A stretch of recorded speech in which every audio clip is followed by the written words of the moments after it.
The following video is a remake because of a misunderstanding on my part and also because YouTube did something strange, so I had to delete the file.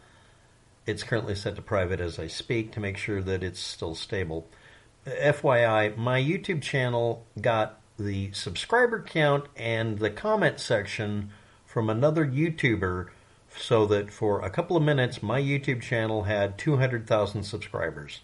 In fact, it's exactly 100 times larger than the actual sub count, so it was really confusing. I thought, did the decimal point get moved? And I ended up in the comment section with 1,000 comments, and the video had 100,000 views or something crazy. Let's move on. So, I did a video about a recent news story. Now, if you want to be, quote, successful on YouTube, and you can do videos on recent news stories and stuff like that, but YouTube will then use it as an excuse to kill up your channel.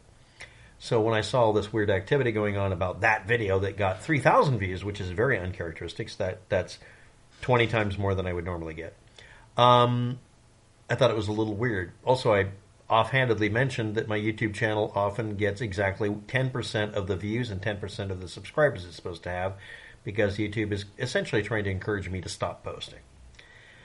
But anyway, this will be just answering questions with WAPTech, Part 2, otherwise known as downvoting for droning on and on about electronic aspects of the hack, which was not the reality. I also posted comments and replies to these people under the video, and most of my comments and replies disappeared, and then when I refreshed the page once, it had almost 1,000 comments and people talking about modifying Mario Kart. Meanwhile, on his channel, everything seems fine, but for a few minutes, there's a couple of comments like, "Why am I watching this weird guy in darkness? Where did you go?" So, some nicer comments that were left on the video about my guessing before the news was out as to what happened concerning the explosions involving pagers. A few investigators found a daughter board soldered to those aforementioned upper unused pins, likely installed exactly as you said, WAPTech. A far simpler operation would be a replacement daughter board, a pass-through board, or a main board altered by putting a chip on it soldered from the original and swapped out. That's a little bit convoluted, but okay.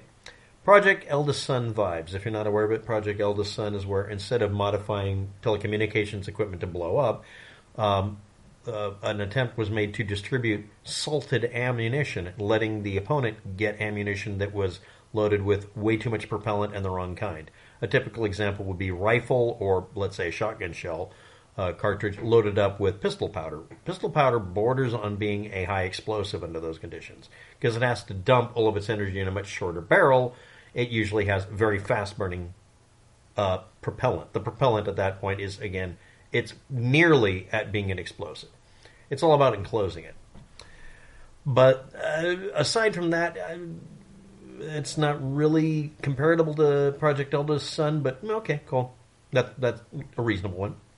Next, we get to the not-so-nice comments. I'm saying not nice because they're either aimed at me being completely wrong, or they ignored the video entirely, or ignored the source material, or ignored the links, or just contradicted what I said because it ain't be able to happen. Programming a battery short circuit could also make a lithium-ion battery explode. No. When I was a kid, I actually did an experiment with AA batteries and AAA batteries that were alkaline and nickel, cadmium, and all sorts of things like that to try to make cheap firecrackers out of dead or brand new batteries. And I found out I wasn't able to do it. Same thing with a car battery. I experienced one blowing up by accident. I wasn't trying to at the time. Lithium-ion batteries can only explode if they have certain conditions going on. Short-circuiting it only works if the circuit can actually make it do it. Most lithium-ion batteries are made with a current limiter that would detect such a thing and immediately pop. That limiter is called a fuse.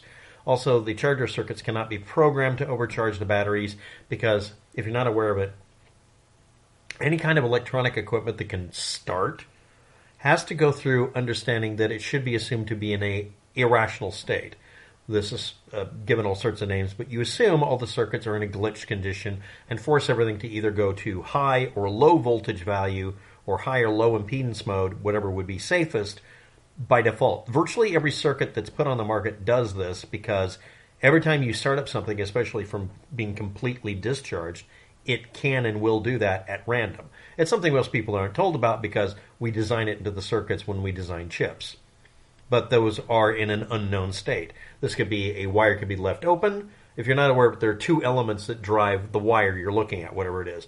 Even sensors have to be based on a similar idea where they have two transistors. We'll use 3 fingers here. And you tie, this will be your output or whatever. And you have these two transistors. One wire is hooked to the ground wire. Another one way up here is hooked up to the positive line. And then these two in the middle are set opposing each other, so it either goes high or low. But one of the combinations during the first startup is that they're both on, and it's a lead pipe short right through the transistor's substrate. So it has to accommodate for that by assuming it will happen. The other one is for it to be wide open and a floating connection, which is not usually a problem, obviously. But the same thing for input sensors is that they are biased. They have to have a pull-down or pull-up resistor to set an initial state, and sometimes there's a capacitor as well that then changes the state over a specific time constant. For those of you who don't know what I just said, no, you can't just cause the battery to short-circuit itself on purpose by just remote controlling it. That was the emphasis of my video. Could someone do that by physically altering it? Yeah, of course, but again, what we saw in the videos strongly indicates an explosive. So that's not it. It would be much smaller. It would be a much smaller cap, meaning blasting cap, and C5. This is where it gets humorous. Battlefield.fandom.com/wiki/C4/Battlefield 2042, reference to C5 explosive, a fictitious explosive.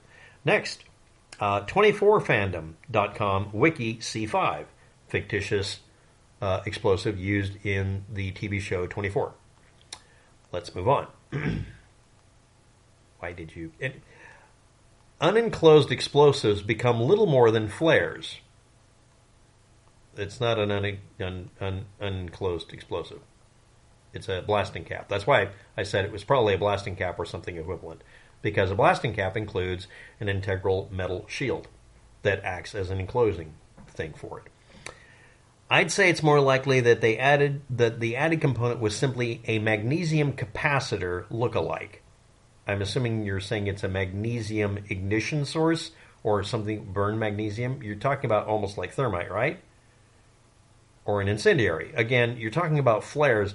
A capacitor-sized blob of magnesium, I would say incendiary, which is what you're referring to, would actually be a flare. Why would you have it be an explosive? You're not one of those people that believes thermite's an explosive, do you?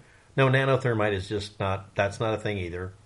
Yes, I know there's a bunch of pages that have been created just to try to push that because people won't let go of the word thermite because it really gets the conspiracy theorists going. It contained no explosives. The flash would generate tremendous heat.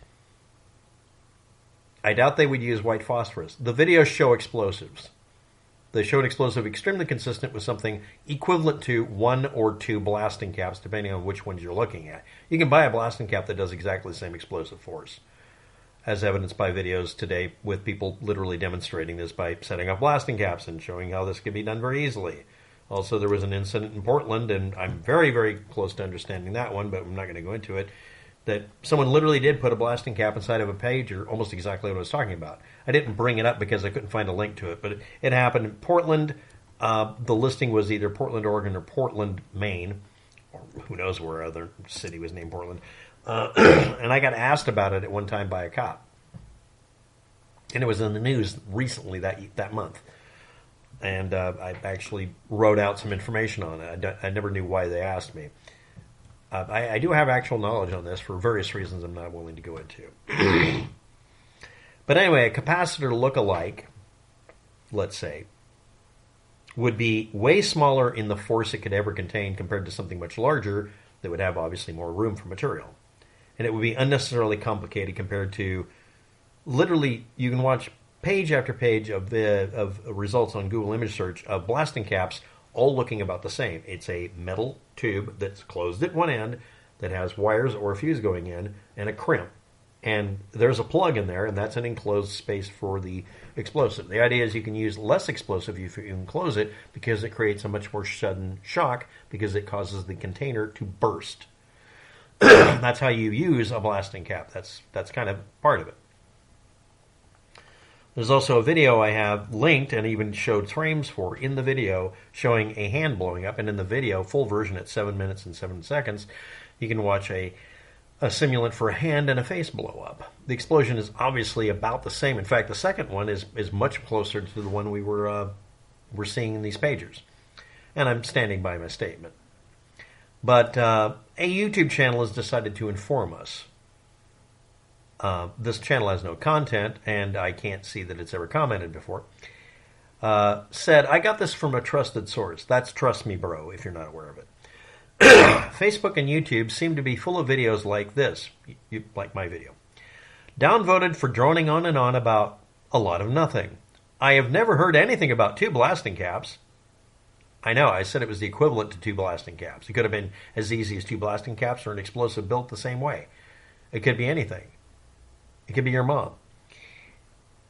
This video seemed to be too heavy on the electronic aspect of the hack, which was not the reality of the situation.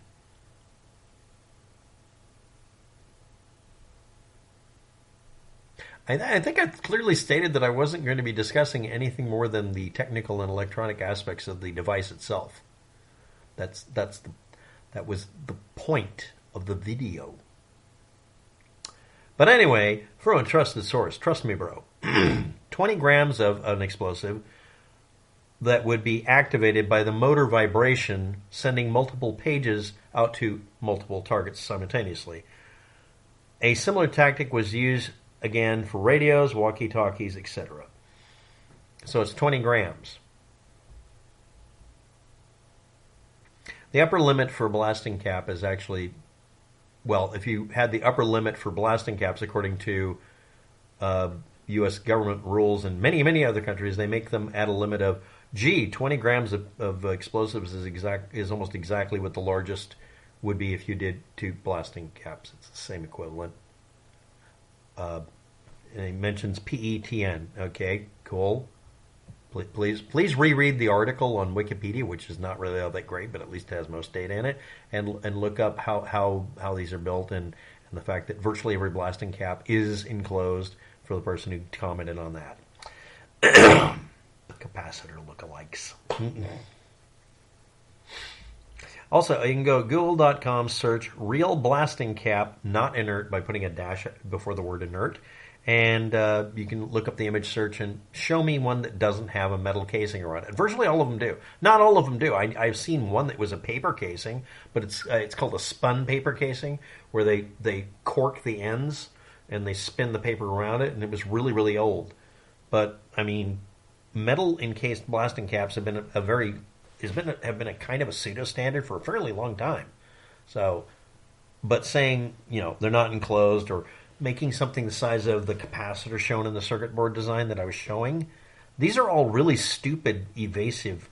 But anyway, what has happened now, if anybody's curious, is, trust me, bro, got some of it right. Someone just simply, quote, integrated an explosive into the battery cap. Now, if you're not aware of it, if they were round cells, you could stick in some explosives between them. I'm not going to keep whining about this being blasting caps and me wanting to keep my little meme going, but the latest news article actually mentioned that they were probably just blasting caps. I'm just saying. So we're not getting all of the information yet because, again, most of them blew up, so we don't have the pieces. So that's going to take a while. But anyway, that's about it. Thanks for the commentary and the entertainment. And please Google Battlefield 2042, and I'll be using that as an icon for the video because that's funny. Also, the previous video I'm taking down because it had a bunch of errors because I misinterpreted stuff or read one person's comment mixed with another one and I got it wrong, so I had to take it down. It's just simply inaccurate as hell. No other reason. Thanks for watching. Have a good